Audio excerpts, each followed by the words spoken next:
Hello, everyone. We welcome you to our Sunday morning roundtable. Today is Sunday, September 16th, 2018. We are recording from the Plainfield Christian Science Church, Independent, Plainfield, New Jersey, the United States of America. And we will begin this morning with our prayer. Lauren. Okay. From Mrs. Eddy's prayer given at the Massachusetts Metaphysical College. O my God, I offer as a consecrated gift upon thine altar a heart dedicated to thy service, lips speaking only words of charity, love, and truth, thoughts striving to be only the true thoughts of the mind of God. Help me to endure unto the end, strong in the faith, powerful in the truth, all the influence that I can bring to bear, all the force of tongue or pen that is mine, I offer in thy service. May heaven help, consecrate, and accept. Thank you. And from Miscellaneous Writings, Mary Baker Eddy. We today in this classroom are enough to convert the world if we are of one mind, for then the whole world will feel the influence of this mind, as when the earth was without form, and mind spake, and form appeared. Our subject today is matter. Golden text, Zechariah. Be silent, O all flesh, before the Lord. Now, yesterday, many of you missed our Bible study. Please listen to it. It was very important on the casting out demons, handling demons. In this week's lesson, there are two so-called miracles. We know they're not miracles, they're natural occurrences, healing power of God. The first being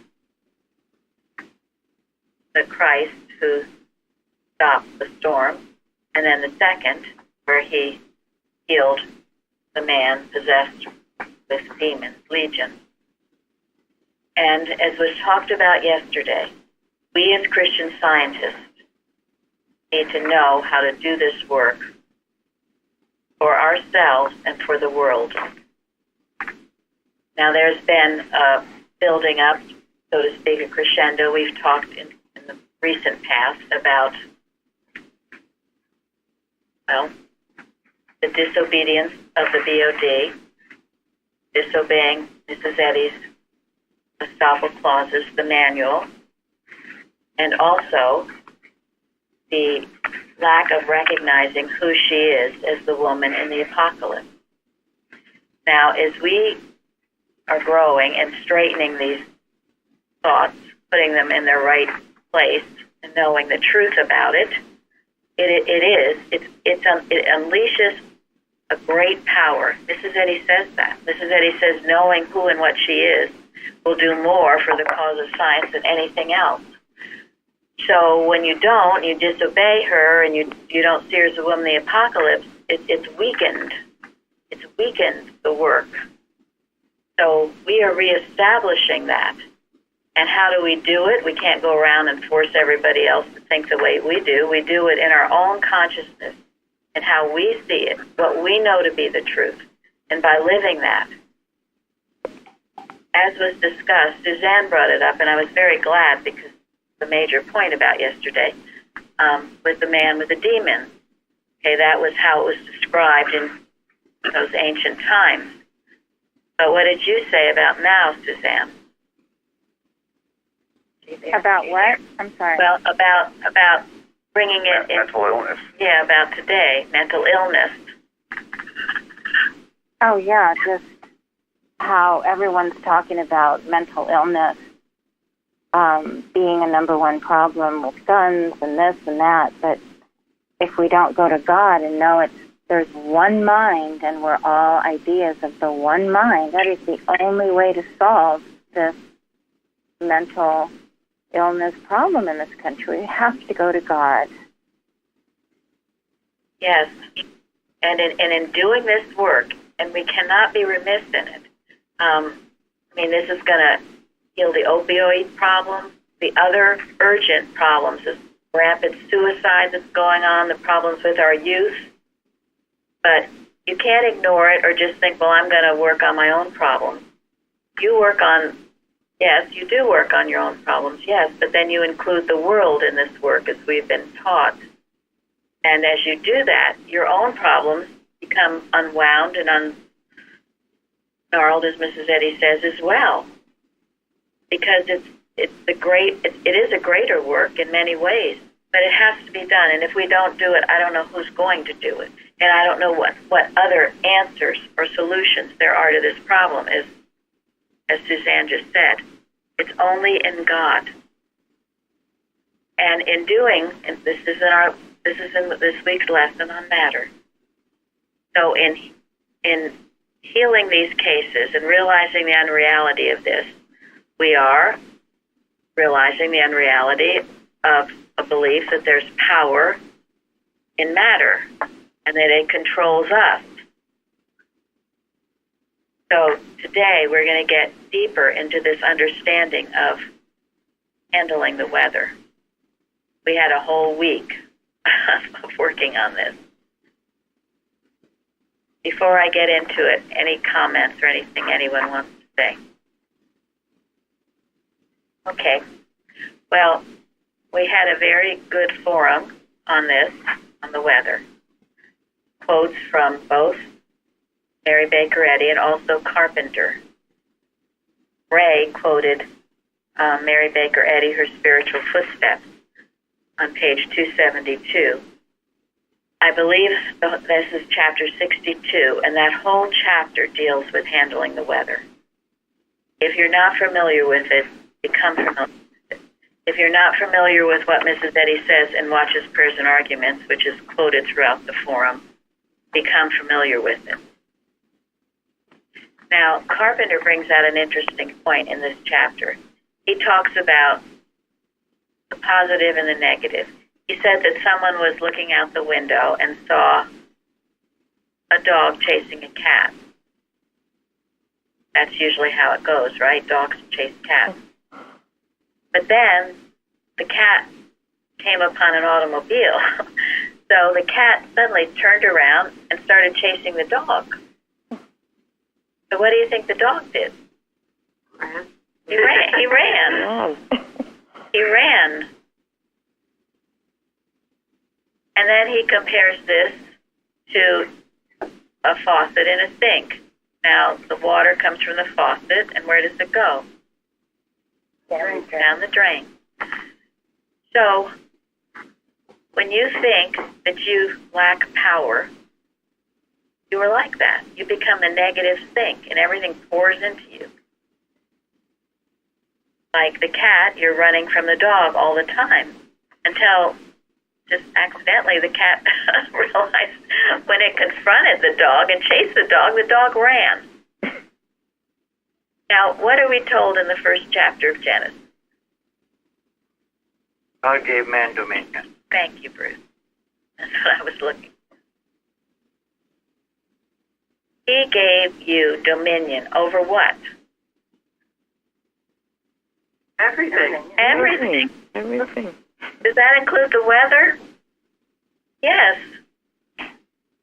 It comes only by reflection. Does that include demons? Yes. Yes. Yes. You have been given dominion over everything. But do we know it or do we use it? Now, in the Bible, there are all these stories, aren't there? Many stories of the healing of weather. Elijah, Elisha, Christ, Moses, just about all of them. But I have read, and I that most Christians, well, they say the weather. Okay, Jesus could do that, but we don't go there. I don't know of any other religions that do this. I mean, I do know of Indians and rain dances and that kind of thing. But this is something we need to take on like a mantle that gets given to us. Because if you realize that you have the power, you will be able to achieve wonderful great things. We've only just scratched the surface. Now, what is the main thing we have to keep in mind with this? Accepting this dominion and power. What do we have to remember more than anything else? It is God's absolute allness, yes. Yes, we have to remember it is God's power. And being God's power, what? It's used only for what purpose? Good. If you don't know that, then forget about it. Now, Carson investigates a lot of things, and he knows. He sent me a YouTube on something. It was called Etheric Weather Engineering. He's also talked to me about something called HAARP technology, HAARP. You can Google these things if you so choose. And in that, it's human engineering of the weather. Now, I'm sure it has started in the purpose of good, but it's still human, isn't it? It's not based on anything divine. And, I mean, he has said we have to be Parthens. If it gets into the wrong hands, which it could easily do, it could be disastrous. And we're not even sure if perhaps it hasn't. We know that nations, including America, Europe, China, already does this type of thing. Well, I don't know what they fly in the air and drop seeds and cause rain or cause other things. But it could make things worse rather than better. And we're not sure with this huge storm that was going on all week if some of that wasn't going on. If we keep having these huge storms battering our country, costing billions and billions of dollars, besides all the tragedy that it causes for people, which is a lot, what else will it do? Bankrupt. It will bankrupt us. That is why we cannot sit idly by and let these sort of things go on. And I know, at times, well, maybe we've had one watch. Well, this week we had like 3 watches. we kept at it. And whether we have a watch or not, you are to keep at it with any of these things. And this includes fires in California, earthquakes, and all of this. It's not just a matter of throwing out a good thought. I felt all week I was Indian arm wrestling. I don't know if I should have felt that way, but that's how I felt. I felt like I had to keep at it. Besides that, all the publicity that it gets, which Parthens is very well spoken to, which balloons it in everyone's eyes. We can be grateful for the warnings. That's a great thing. We can be grateful that it looks like something's coming. That's a good thing. But then when they just go on and on and on, well, then it becomes a bad thing. So we get deeper into this understanding. And one of the things that Ray wrote about was from Carpenter. It is a self-evident proposition that the student cannot possibly work on the weather selfishly. He cannot pray for a private rainfall or fair weather any more than he can open a private door in heaven through which God will pour a personal blessing. Because the door to God's blessing is a universal door which opens for all. Heaven in the heart of one means heaven in the heart of all is the beautiful way Mrs. Eddy once expressed this ideal to me. Handling the weather scientifically is one of the best methods of restoring man to his rightful place, which the thought of weakness, subjection, and fear has taken from him. For it gives him a glimpse of his infinite possibilities and his need of using them, so that wisdom and love may again be present in cause and be demonstrated by man under the government of God. Then they will express themselves in effect. You cannot ever work selfishly for your own little area. When you pray on the weather, you pray for good weather for all mankind, and you always leave it to God. God knows what man needs. We don't. Don't outline. When some of you have the Memoirs of Mary Baker Eddy by Adam Dickey, and he speaks of when he went to Mrs. Eddy's home. It was in early February, very, very cold. He took those days, it was sleds because there was a lot of snow. There was a big snowstorm throughout the country. He was to arrive sometime in the afternoon. He didn't get there till 11. And when he got there, the workers in the home, including Calvin Fry, spoke to him about the weather. And it was made very clear that Mrs. Eddy never accepted extremes in weather, and that she had at least one person in her home working daily on the weather. So my question is, do you?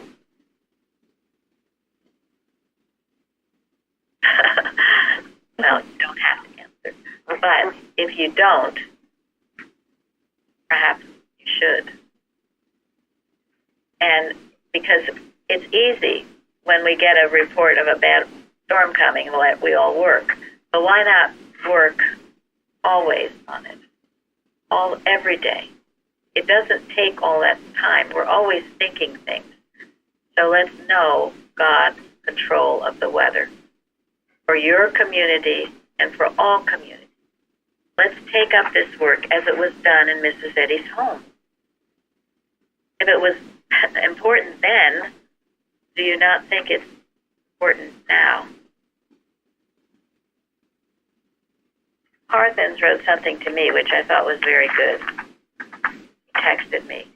He said, I will keep watching and praying regarding flood belief, that the face of our Heavenly Father removes all traces of belief in the existence of hurricanes.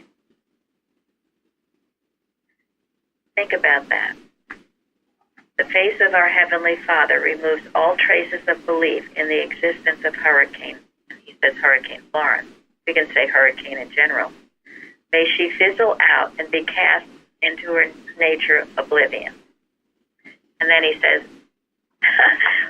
tongue in cheek, and may the media weep in bitter, abject consternation. He sent me, and someone else sent me too, that little video of a reporter down south. What was he doing, Bruce? Well, this reporter was going to be aired on public television, acting like he could barely stand up because of the force of the wind. And during this acting job, two guys walked behind him just normally, like it was just a calm breeze instead of a fierce storm. And the person who took the video commented on, gee, this guy's having a problem, but look at the two people behind him. They don't seem to have a problem. And made the comment, and this is what is wrong with our media. Yeah, I saw one where the guy was waist deep in water, but the cameramen were just standing up maybe in an inch of water. The guy just found some big puddle to get in. The mind that beholds the storm is in the storm. So. Thank you. And, Florence's readings were so perfect for Wednesday. Be thou my vision, O Lord, my heart. What are we beholding? What are we seeing? This is where the dominion, where the strength is, in that. What are we seeing? That's why we do need to know what's going on. But for the most part, keep it turned off, television or anything of that sort. So Carpenter also says this. It must be thoroughly understood that man, as divine love created him, is God's representative, or the channel through which the power of God flows out into the universe. And without man, God would no more be operative than would be the laws of the nation without representatives to enforce them. First chapter in Genesis says, "Let us make man in our image after our likeness, and let them have dominion." Thus, man, reflecting God, is Lord of the objective universe. Through mortal mesmerism, man has been induced to accept the suggestion that the laws of nature have supremacy over the laws of God, with the consequence that, as Science and Health says, this is a quote, "Man becomes the most absolutely weak and inharmonious creature in the universe."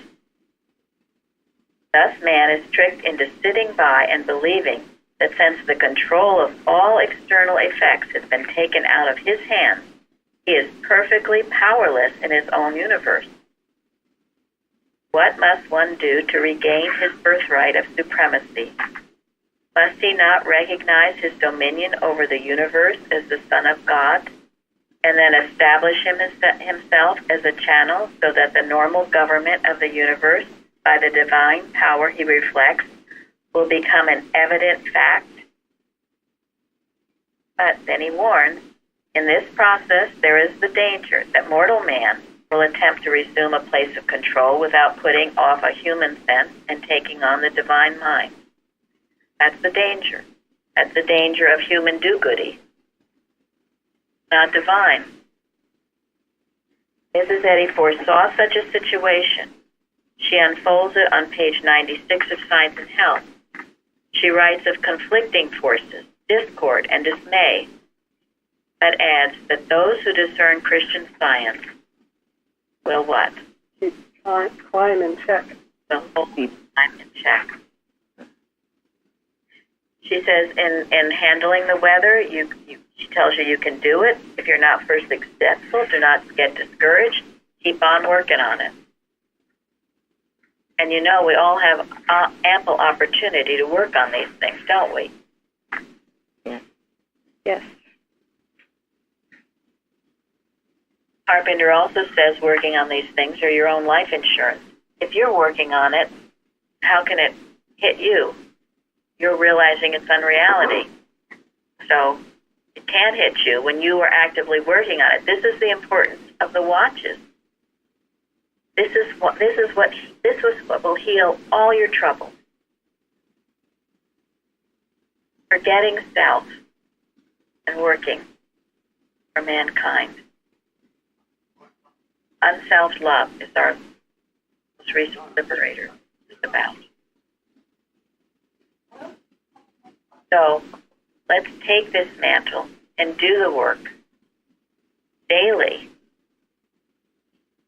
and not forget to do it, not be made to forget or to neglect our duty to God, our leader, and mankind. And in doing this work, it's preventative as well as curative. We can prevent it. Who knows what we have prevented? We'll never know what's been prevented. There are some, things, and I talked about it yesterday, that, maybe we can't, or maybe we will just lessen the blow as we did this time and in other storms. Sometimes people need to learn lessons, and we can't try to get in their way And the regulator. Yeah. Because what do disasters do to people? Bring them to God. Yeah. Wake them up. They wake them up because they do feel helpless. They feel helpless. And in that feeling helpless, they turn to God. And that's always a good thing. But we can protect the innocent. We can lessen the blow. It can help in many ways. And as we did this week, because what was predicted. I sometimes look at the Christian broadcast network, and the list of things that they say are going on is like Armageddon. Just one thing after the next. Like, oh my gosh. So, we are here now at this point with this understanding to do this work and to do it with joy and love and unselfish love. Anyone else? Elizabeth, did you want to say anything today, or you don't have to if you don't want to? No, I'll wait. Thanks. Okay. Anyone? I just wanted to say about having to learn lessons. I know right before coming here, I had a very firm awareness that everything I knew, all the tools I had were completely useless. And I'm very glad for that. I'm very glad I got to that state, because now being here, I never think, oh man, I wish I could go back and try that. One thing that's helped me a lot is from the hymn, "In atmosphere of love divine, we live and move and breathe." Something comes up like this storm, it's important to remember that the supposed extremity is really malicious thought, and the uncontrolled human mind wants to dramatize and amplify this malice. We need to counteract it with something that's godlike, like "in atmosphere of love divine, we live and move and breathe." So this malice that would like to drive this is facing against divine love. Thank you. Divine love is power. Divine power. Another thing storms like this do is they bring people together to help each other. That's a little more closely resembles divine love than the so-called malice that would like to whip things around. Yeah, because, all of this stuff that precedes these storms, often all this fighting, arguing, hate on both sides, the political stuff that goes on, all of that gets put aside. Who has time to be fighting with your neighbor when you're helping your neighbor? That's the truth about man. It's almost a cleansing effect. If it takes that, it takes it. But So be it. so be it. But that's why we should always be handling malice that he talks about, and taking offense, neutralizing what is bitter in the world. What did you write on the forum, Carol?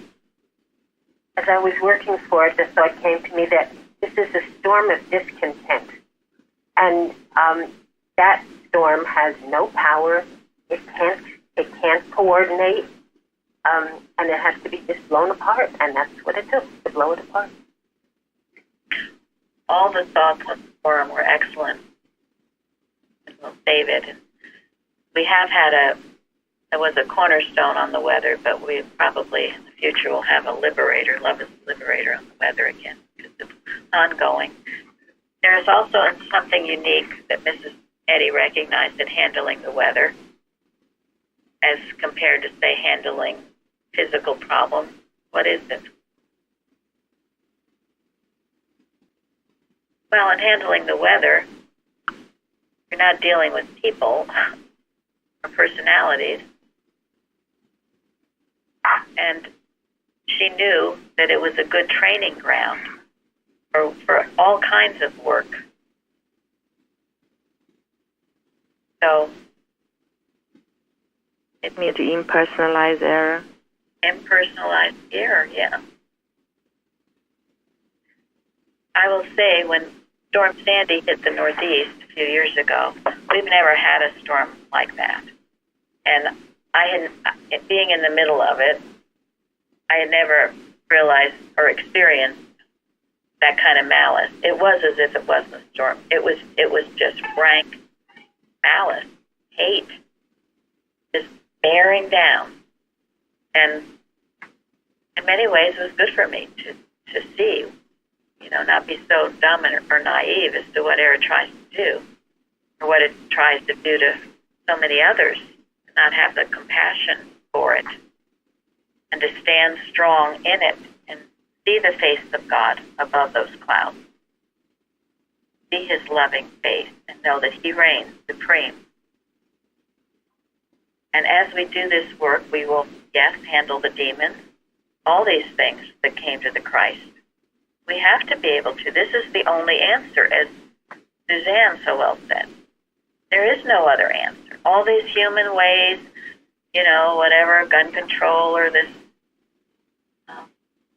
human engineering of the weather, whatever they're trying to do, only God is the answer. So, and I feel in many ways we're being trained for what comes next, because we don't know what will come next. That movie, I've never seen it, but I've heard the title, Guardians of the Galaxy. So, accept your assignment. Well, things are relative because for me this is next because I don't remember. I mean, there was always a storm here or there, but I don't remember the number. And I think what's so incredible about the power of Christian Science is that all the billions of people thinking malicious thoughts that probably are an impetus to create these hurricanes, etc. The few that are truly working with God, I wish I could say I was one of them, but I do my best. But anyways, so to dissipate, like the numbers have been dissipated over the time I've been here at Plainfield, it's just very impressive. Thank you. You know, it's interesting that you bring out how Mrs. Eddy talked about we can work impersonally on weather, since they give these storms names now, even the winter storms have names. That's true. They want you to think of it as a person. Yeah. And I did hear, too, that the storms have actually lessened in intensity over the years. So recently, the storms have lessened in intensity, and they've lessened in number, which, you know, our work is effective. And it will continue to be. Yeah. Good to hear. And we have to remember, because it's easy, well, if it's not in my area, well, you know, I don't really care too much. We have to care wherever it is. If you have that attitude, it will be in your area, okay? Don't go there. You handle it. You have to. That's the compassion for your brother, wherever it is. And I was talking to Gary this morning, too, this idea of, well, you're going to move some safe place where this doesn't happen. Again, my ha. I don't know where any of this stuff isn't happening. Something's happening. You can't run from it. You've got to stand, just like the cat who chased the dog. You can't be running, or you'll be running forever. That shows fear. What should be your motive for where you live? To bless. To be. Yes, to bless where God wants you to be. It doesn't matter what the taxes are, what the climate is, what the school system is. Where does God want you? That is the only criteria. Pardon me? No, I said where He wants you to be. Where He wants you to be. I hear it all the time. People are, I got to move, or this happened in so-and-so place, so I'm going to move somewhere else. And, you know, I've read these stories or seen them. I haven't bothered to read them, but, you know, somebody moved from somewhere to someplace else, and then there was something else going on. Heal it in your thinking. Yeah. Well, you're moving with the same thinking, so what difference is it? You're going to take it with you. Heal it in your own thought. I did hear that one woman in one of the Carolinas had been in Katrina, and yes, she moved here, and now she got this one. Yep. They think, well, I won't be on the coast, I'll go in the mountains, so now the mountains have mudslides and torrential rain. I don't know. You can't figure on that kind of thing. It's where God wants you. And if God wants you somewhere and something comes up, well, you can stand and face it. I grew up in California, and we had a lot of rattlesnakes and scorpions around. And then we moved to Massachusetts and had a lot of snow and low zero weather. And I remember telling my dad, I don't know which is worse. Right, well, that's it. It's, 6 to 1 and half dozen of another. So where God wants you to be, that beautiful hymn, steady. Out. Matters not what be thy lot, so love doth guide. Thank you. Or shine, pure peace is mine, whate'er betide.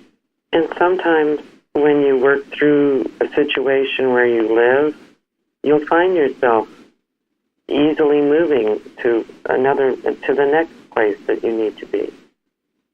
That's it, and you will have overcome what you need to. So if God lifts you somewhere else, that's fine. And through Storm Sandy, I know all of us here were protected, everyone, and we didn't miss the church service. We had generator. Yeah, we broadcast the service.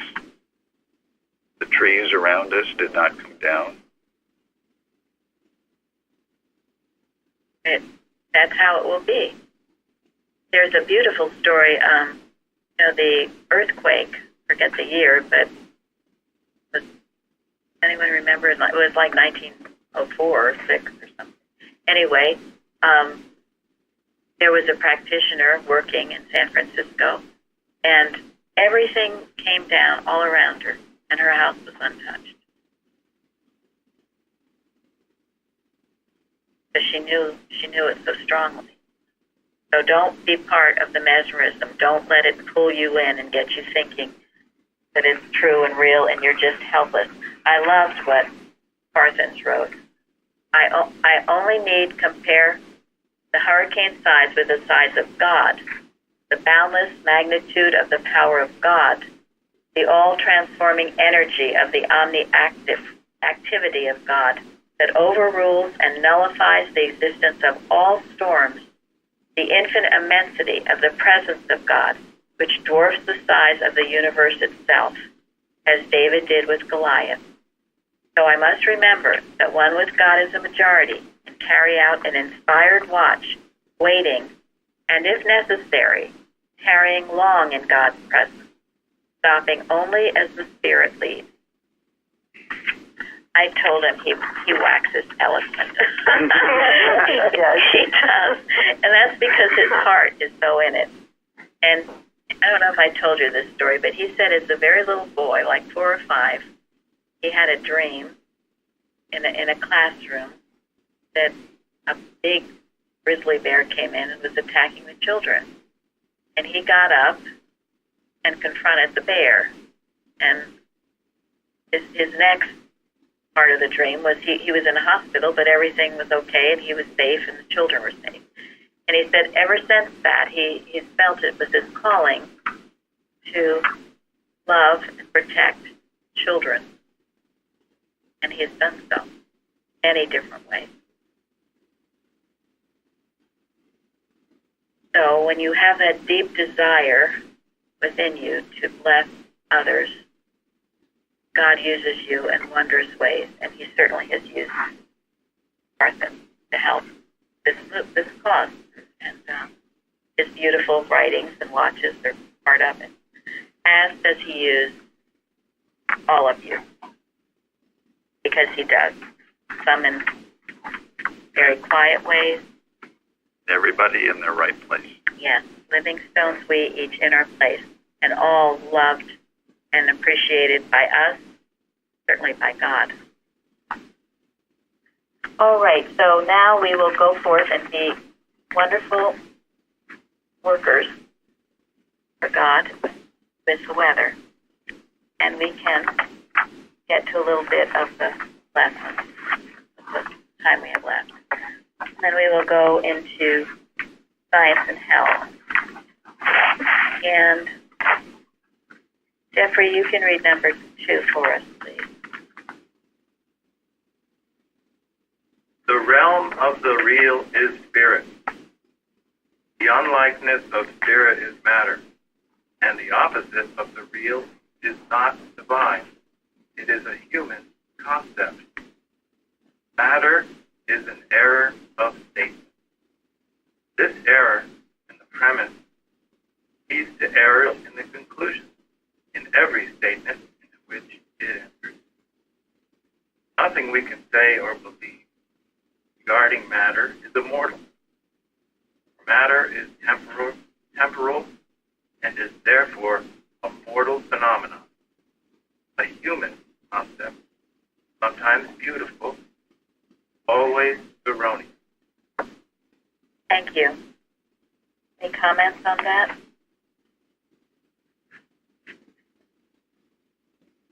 I used to not like that sentence at all when I read it for a long time.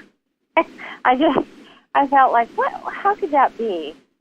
But now, as I've come to understand the spiritual reality of things, I find it to be a very reassuring statement. Yes. This is one of the hardest concepts in Christian Science for anybody to accept, the unreality of matter. It is so in our face, 24/7. The human mind looks at that and says, what? That's ridiculous. But I remember Mr. Evans gave some of us an assignment many, many years ago to look up everything Mrs. Eddy ever wrote about materialism, materiality, and to come up with what we believe materialism or materiality is. So we spent weeks coming up with this, and we all got together and gave our thoughts. And at the end of it, Mr. Evans said, well, it's really quite simple. Materialism is merely the wrong way to look at anything.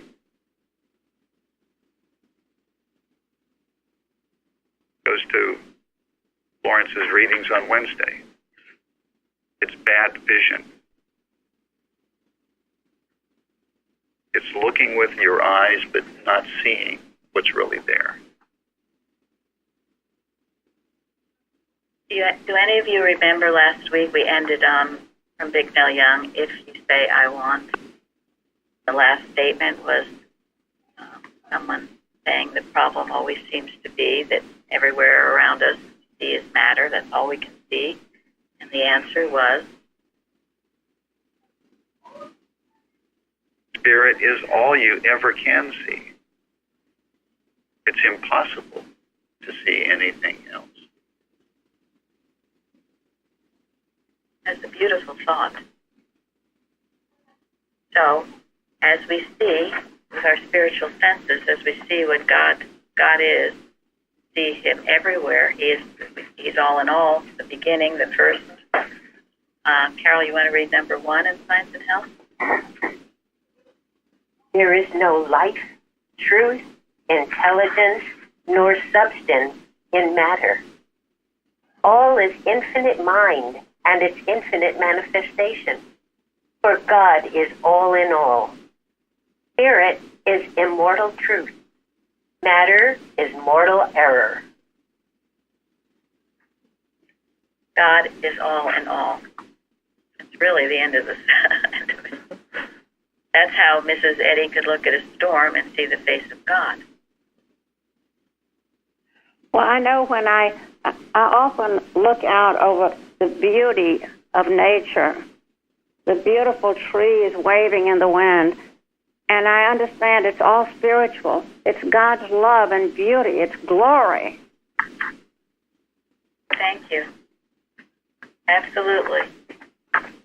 I think there's more appreciation. I feel more appreciation since this view of seeing things not as material, but, the spirit behind all of it, the truth of all of it. Everything just feels and seems even more beautiful with that thought. Yes. And you see, that's different than this statement where it says sometimes beautiful, always erroneous. Because you can see, and I'm sure, the things that people consider beautiful, well, when it's godless, it's not beautiful. It is erroneous. And there's a difference. There's a difference. So, when you see it as spiritual, it has a different essence. I mean, it just makes an entire difference in how you view it.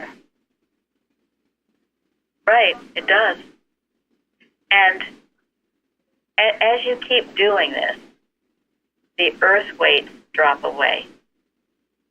And your whole body is going to feel, you think, well, you're just matter and you've got all these pains and everything else.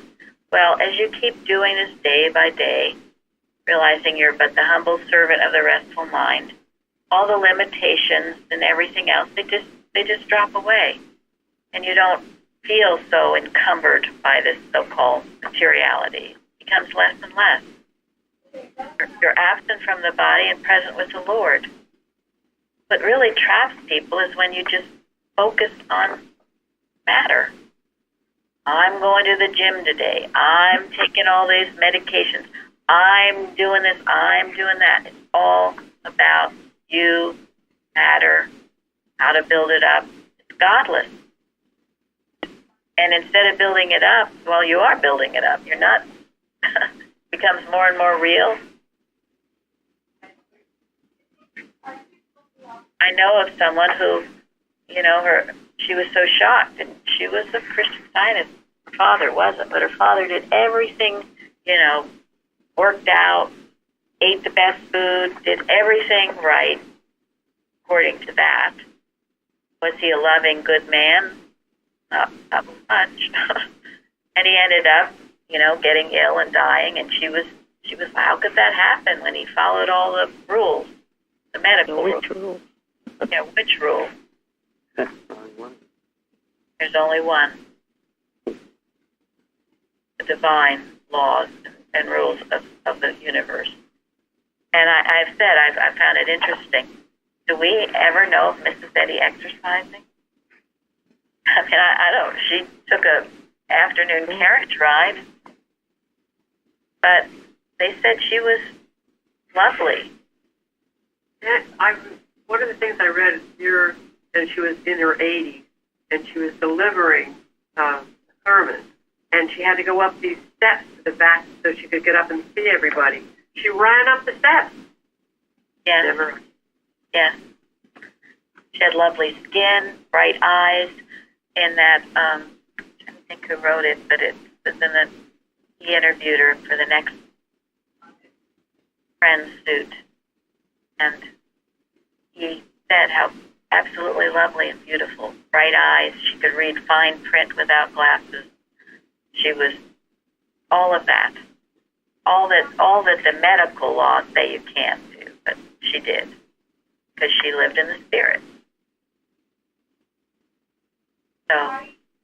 So this is how we take these things and know it is all in all. See spiritually with your spiritual sense, all things beautiful. And so therefore, right in the middle of a storm or a person with demons, you can see, you can focus, you can see right there is the very presence and power of God, because that is all there is.